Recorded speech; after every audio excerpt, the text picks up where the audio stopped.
নমস্কাৰ বন্ধুসকল, আজি পুনৰ এটা নতুন ভিডিঅ' লৈ আহিছোঁ। এইটো মোৰ ফাৰ্ষ্ট মাইকী গাহৰি আছিলে। ছেকেণ্ড টাইমৰ কাৰণে পোৱালি দিছে, 2 দিনীয়া পোৱালি। চাওকচোন গ্ৰথটো কেনেকুৱা হৈছে। 9টা পোৱালি দিছিলে, তাৰে এটা মাকটোৱে হেঁচি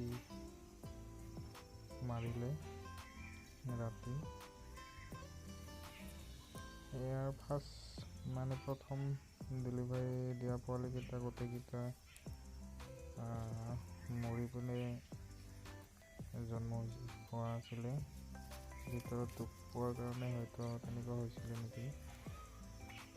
এতিয়া বৰ্তমান 7টা পোৱালি দিছে ছেকেণ্ড টাইমৰ কাৰণে। ত' আজি এইখিনি আছিলে আপডেট।